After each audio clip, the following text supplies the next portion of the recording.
स्वामी हरिप्रिय श्री कृष्ण चैतन्य प्रभु नित्यानंद श्री अद्वैत गदाधर शिवासादि गौर भक्त वृंद। हरे कृष्णा कृष्ण कृष्ण हरे हरे हरे राम राम राम हरे हरे। ओम सर्वे भवन्तु सुखिनः सर्वे सन्तु निरामयाः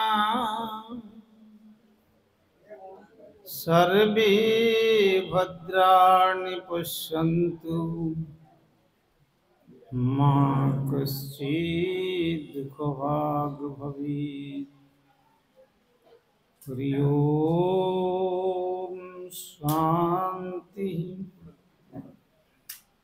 ओम शांति ओम शांति।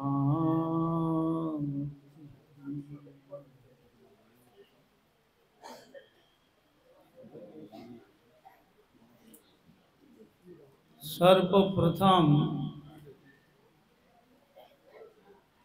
परमार्चनीय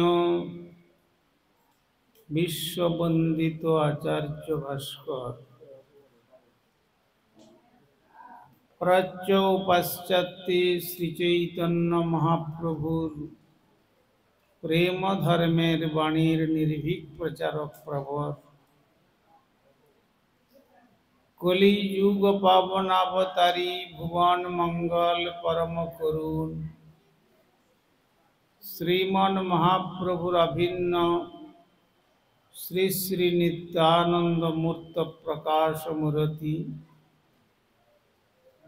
जगद्गुरु जुगाचार्य श्रील प्रभुपाद भक्ति सिद्धांत सरस्वती गोस्वामी ठाकुरेर अनुकंपित जनेर अन्यतम कृपा भाजन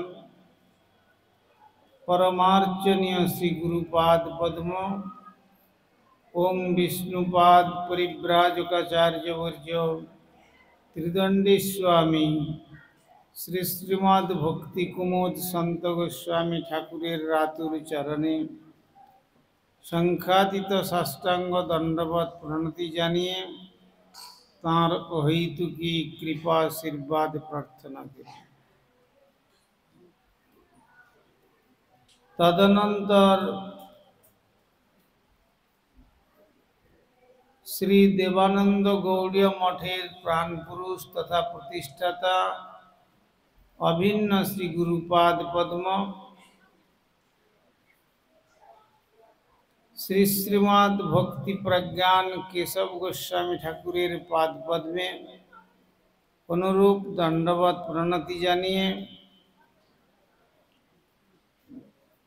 श्री समितिर प्राक्तन आचार्यद्वय मध्य शिक्षा गुरुपाद पद्म ओम विष्णुपाद श्री श्रीमद् भक्ति वेदांत बामन गोस्वामी ठाकुरेर पाद पद्मे दंडवत प्रणति जानिए परम सुहृदवर এই কৃতিরত্ন গৌড়ীয় মঠের যিনি প্রাণ পুরুষ প্রতিষ্ঠাতা তথা আচার্যদেব এবং তার সমস্ত সাধন সম্পদ যে স্থানে তিনি সম্পূর্ণরূপে সংরক্ষণ করে গেছেন অবশেষে তিনি এই স্থানে समाधि लीलाय अवस्थान करছেন। परम श्रद्धेय सहित श्री श्रीमद् भक्ति वेदांत पर्यटक गोस्वामी महाराजेर पाद पद्म वंदना करी। তদনন্তর সভার সমিতির বর্তমান আচার্যদেব এবং আমাদের বিশেষ প্রিয় ভক্তি বেদান্ত সাধু মহারাজ আর শ্রী ধামভূষণ স্বরূপ মঞ্চাসীন ত্রিদণ্ডীপাদগণ, ব্রহ্মচারী বৃন্দ, ভগবত কথা শ্রবণ পিপাসু সুধী সজ্জন বৃন্দ ও মাতৃমণ্ডলী, সকলকেই প্রারম্ভে জানাই আমার হার্দিক সাদর যথাযোগ্য বৈষ্ণব অভিনন্দন। আজকের এই দুর্গাপুরস্থ কৃতিরত্ন গৌড়ীয় মঠের বাৎসরিক উৎসবের অধিবাস লগ্ন। সেই অধিবাস লগ্নের কর্তৃপক্ষ বিষয়বস্তু নির্ণয় করেছেন প্রকৃত আত্মমঙ্গলের উপায় কি। এই বিষয়বস্তু অবলম্বনে সমস্ত বক্তাগণ বক্তব্য প্রদান করবেন। এখন আত্মার মঙ্গল, তার সঙ্গে সঙ্গে দেহের এবং মনের সঙ্গে সম্পর্ক রয়েছে। দেহের মঙ্গল মানুষ চায়, ভালো খেতে, ভালো পড়তে, এর দ্বারা বুঝি দেহের মঙ্গল হবে। আর মনের মঙ্গল জড় বিষয় কথা, আর আত্মমঙ্গল এই দুয়ের ঊর্ধ্বে। শ্রীমদ্ ভাগবতে জানিয়েছেন, সবই পুংসাং পরো ধর্ম যত ভক্তির অধোক্ষজি অহৈতুক্য অপ্রতিহতা জয়াত্মা সুপ্রসিদ্ধতি। আত্মার যদি মঙ্গল লাভ করতে হয়, সর্বশ্রেষ্ঠ ধর্ম অধোক্ষজ বস্তু হচ্ছেন শ্রী ভগবান ব্রজেন্দ্রনন্দন সর্বাবতারী লীলাবতারী লীলা পুরুষোত্তম ভগবান ব্রজেন্দ্রনন্দন শ্রীকৃষ্ণ। সেই অধোক্ষজ অতিক্রম করে অপ্রাকৃত তত্ত্ব যে শ্রী ভগবান, সেই শ্রী ভগবানের সেবা দ্বারাই প্রকৃত আত্মমঙ্গল হয়। জগতের অজ্ঞ মানুষ জানে না, তারা মনে করেন যে বস্ত্রহীনকে বস্ত্রদান করলে আত্মমঙ্গল হবে, ব্যাধিগ্রস্ত জীবকে ঔষধ দান করলে মঙ্গল হবে, বা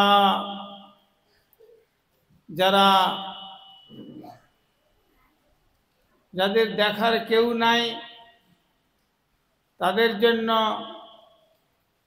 একটু সুব্যবস্থা করলে খাওয়া থাকার, তার দ্বারা আত্মমঙ্গল হবে। কিন্তু এগুলো আত্মমঙ্গলের কথা নয়, এগুলো আত্মমঙ্গলের প্রহসন মাত্র। এই জন্য বলেছেন, এত সব ছাড়ি আর বর্ণাশ্রম ধর্ম ঐকান্তিক হইয়া লয় কৃষ্ণৈক শরণ।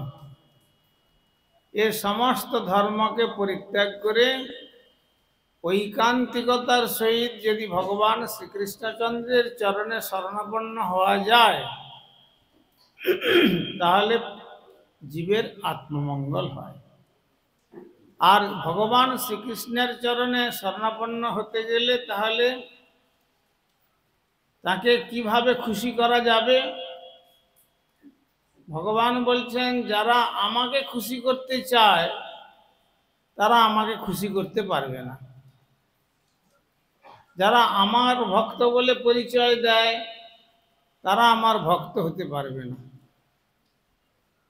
কিন্তু আমাকে খুশি করার একমাত্র উপায় শ্রীমদ্ ভাগবতে জানিয়েছেন, নাহম ইজ্জা প্রজাতিভ্যো তোপ সোপ সোমে নবা তুষ্যং সর্বভূতাত্মা গুরু শুশ্রূষয়া যথা। ব্রহ্মচারীদের ব্রহ্মচর্য ধর্ম পালন করা, গৃহীদের গারস্থ ধর্ম পালন করা, আবার বানপ্রস্থ যারা তারা বানপ্রস্থ ধর্ম পালন করা, বা সন্ন্যাসীদের সন্ন্যাস ধর্ম পালন করা, ব্রাহ্মণদের ব্রাহ্মণোচিত গুণে বিভূষিত হয়ে ধর্ম পালন করা, ক্ষত্রিয়দের ক্ষাত্রোচিত কর্ম করে ধর্ম পালন করা, বৈশ্যদের কৃষি গোরক্ষ বাণিজ্য আদি এই সমস্ত করে তাদের ধর্ম পালন করা, এবং শূদ্রদের এই সমস্ত সেবা করা, এ সমস্ত ছেড়ে ঐকান্তিকতার সহিত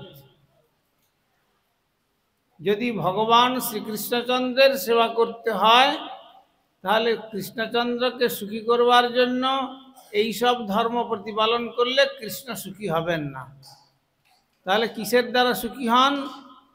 তুষ্যাং সর্বভূতাত্মা গুরু শুশ্রূষয়া যথা।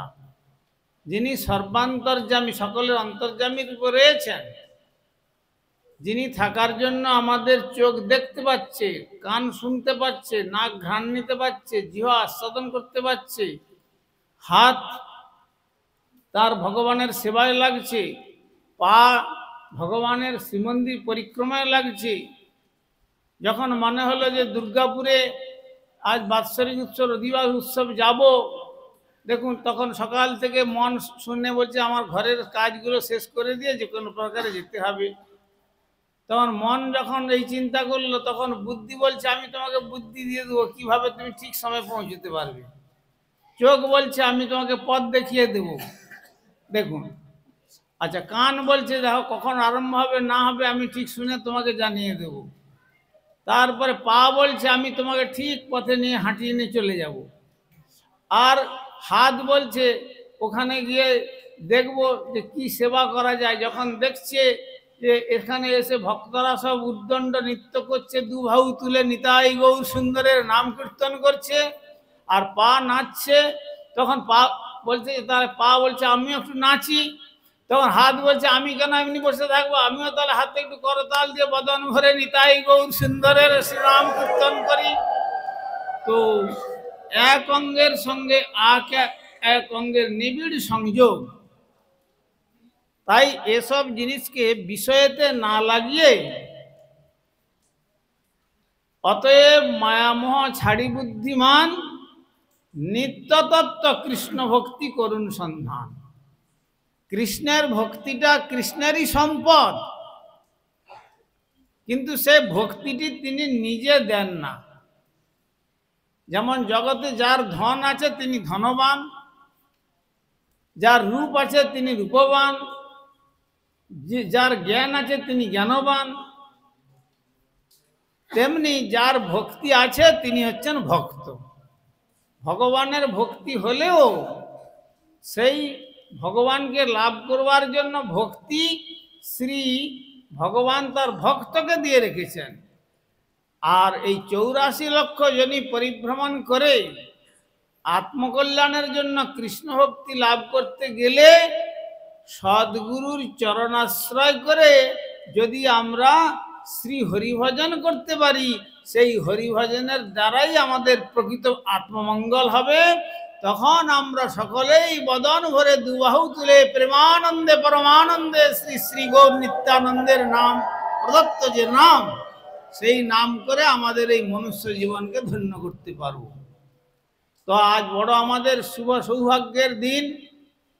আমার পরম শ্রদ্ধেয় শ্রীহৃদবর শ্রী ওং বিষ্ণুপাদ শ্রী শ্রীমৎ ভক্তি বেদান্ত পর্যটক গোস্বামী মহারাজ, তিনি আপনাদের সেই সাধুগুরুর সান্নিধ্য লাভের জন্য তাদের কাছে আপনাদের যেতে হবে না। তিনি